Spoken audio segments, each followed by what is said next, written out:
কেকেআরের নতুন জার্সি 2026 সালের আইপিএলের জন্য ইতিমধ্যেই সামনে চলে এসেছে। তাহলে কি চেন্নাই সুপার কিংসও নতুন জার্সি আনতে চলেছে? এই বিষয়েও আজ আমরা কথা বলবো। নমস্কার বন্ধুরা, আমি রাহুল প্রামাণিক, আর আপনারা দেখছেন উইনিং এজের 11তম এপিসোড। আজ 2 জানুয়ারি।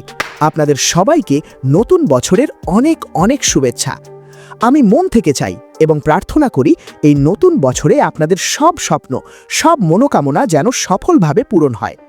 তো প্রতিদিনের মতো আইপিএলের 7টা বড় খবর নিয়ে আমরা হাজির।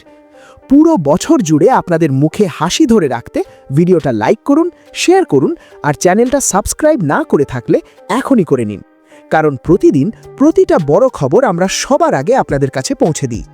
বেল আইকনটাও চাপতে ভুলবেন না। চলুন বন্ধুরা, শুরু করি আজকের প্রথম বড় রিপোর্ট দিয়ে। প্রথম বড় খবর, রাজস্থান রয়্যালস। আজকের সবচেয়ে বড় রিপোর্ট এসেছে রাজস্থান রয়্যালসের শিবির থেকে। খবরটা সত্যিই ভাবার মতো। এই মুহূর্তে রাজস্থান রয়্যালসে চলছে যশস্বী জয়সওয়াল বনাম রিয়ান পরাগ বনাম রবীন্দ্র জাদেজা, কিন্তু কোচ ও মেন্টর কুমার সাঙ্গাকারা চান যশস্বী জয়সওয়ালকেই দলের নতুন অধিনায়ক করা হোক। রিপোর্ট অনুযায়ী যশস্বী জয়সওয়ালকে আপাতত 3 নম্বরে নামানো হয়েছে। সাঙ্গাকারা মনে করেন ভবিষ্যতের জন্য যশস্বী সেরা বিকল্প, তবে দলের ভেতরে সবাই একমত নন। বেশিরভাগ সদস্যই ঝুঁকছেন রবীন্দ্র জাদেজার দিকে, কারণ তার আছে সিনিয়রিটি এবং আইপিএলে অধিনায়কত্বের কিছু অভিজ্ঞতা। অন্যদিকে রিয়ান পারাগও অনেকের পছন্দ, কারণ গত মরশুমে তিনি রাজস্থানের অধিনায়কত্ব করেছেন।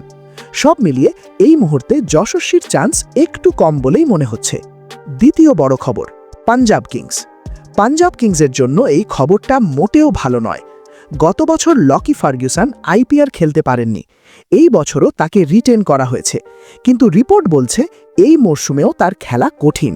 এই খবরের সত্যতা নিশ্চিত করেছেন প্রাক্তন ক্রিকেটার ও কমেন্টেটর আকাশ চোপড়া। লকি ফার্গুসনের চোট এখনও সারেনি এবং সম্ভবত এই মরশুমেও তিনি অনুপলব্ধ থাকবেন। লকি ফার্গুসন খেললে পাঞ্জাবের পেস অ্যাটাক আরও শক্তিশালী হতো, কারণ তার গতি সত্যিই বিধ্বংসী। কিন্তু রিপোর্ট অনুযায়ী এই নিউজিল্যান্ড পেসারকে 2026 আইপিএলে দেখা নাও যেতে পারে। তৃতীয় বড় খবর, পাকিস্তান ক্রিকেট বোর্ড। এই মুহূর্তে পাকিস্তান ক্রিকেট বোর্ড কার্যত আতঙ্কে। তারা পিএসএলে 3টি নতুন দল আনার পরিকল্পনা করছে, কিন্তু 2026 সালে আবারও পিএসএলের সময়সূচি আইপিএলের সঙ্গে ক্ল্যাশ করছে। এই পরিস্থিতিতে পিসিবি নাকি জো রুটের কাছে কার্যত অনুরোধ জানিয়েছে। রিপোর্ট অনুযায়ী পিসিবি জো রুটকে আইপিএল ছেড়ে পিএসএল খেলানোর জন্য $1 লক্ষ প্রায় 9 কোটি টাকা এক্সট্রা অ্যালাউন্স দিতে প্রস্তুত। সাধারণত পিএসএলে এত টাকা কাউকে দেওয়া হয় না।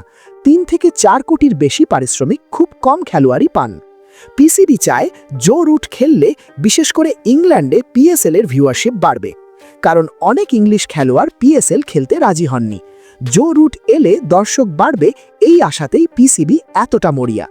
তবে জো রুট খেলবেন কিনা সেটা সময়ই বলবে, কারণ বাস্তবতা হলো আইপিএলে জো রুটের চাহিদা তেমন নেই। চতুর্থ বড় খবর, IPL 2026 jersey update. Fantasy cricket অ্যাপের উপর ব্যান পড়ার পর বেশ কয়েকটি দলকে নতুন জার্সি আনতে হচ্ছে। কেকেআরের জার্সিতে আগে ছিল ড্রিম 11, এখন তার জায়গায় দেখা যাবে হিরো ভিদা। হিরো মোটোকর্পের ইভি ডিভিশন কেকেআরের নতুন মেন স্পন্সর হয়েছে। চেন্নাই সুপার কিংসের জার্সি নিয়েও সোশ্যাল মিডিয়ায় নতুন কনসেপ্ট ভাইরাল হয়েছে।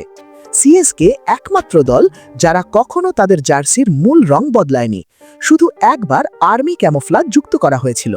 এছাড়াও হায়দ্রাবাদ, লখনৌ, পাঞ্জাব এই 3টি দলও খুব শিগগিরই নতুন জার্সি রিভিল করবে। পঞ্চম বড় খবর, বিরাট ও রোহিত। 2026 সালে বিরাট ও রোহিত মোট 15টি ওয়ানডে ম্যাচ খেলবেন। New Zealand, Afghanistan, England, West Indies এই দলগুলির বিরুদ্ধে।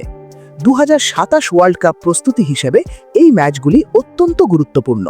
ষষ্ঠ বড় খবর, শাহিন আফ্রিদি। পাকিস্তানের পেসার শাহিন শাহ আফ্রিদি টি-20 বিশ্বকাপ খেলা নিয়ে সন্দেহে। বিবিএলে হাঁটুর চোট পেয়েছেন তিনি। সম্ভবত ভারতের বিরুদ্ধে ম্যাচে তাকে দেখা যাবে না। সপ্তম বড় খবর, অস্ট্রেলিয়া স্কোয়াড। টি-20 বিশ্বকাপ 2026-এর জন্য অস্ট্রেলিয়ার প্রভিশনাল স্কোয়াড ঘোষণা হয়েছে। Mitchell Marsh, Cummins, Hazlewood, head, Stoinis, Zampa সহ একাধিক তারকা রয়েছেন। তবে টিম ডেভিডের চোট বড় প্রশ্ন। চোট গুরুতর হলে স্কোয়াডে বদল হতে পারে। এই ছিল আজকের দিনভর 7টি বড় খবর। কমেন্টে জানান কোন খবরটা আপনার ভালো লেগেছে আর নতুন জার্সি কেমন লেগেছে। ভিডিওটা লাইক করুন, শেয়ার করুন আর চ্যানেলটা সাবস্ক্রাইব না করে থাকলে এখনই করে নিন, কারণ প্রতিদিন প্রতিটা বড় খবর আমরা সবার আগে আপনাদের কাছে পৌঁছে দিই। বেল আইকনটাও চাপতে ভুলবেন না। দেখা হবে পরের এপিসোডে।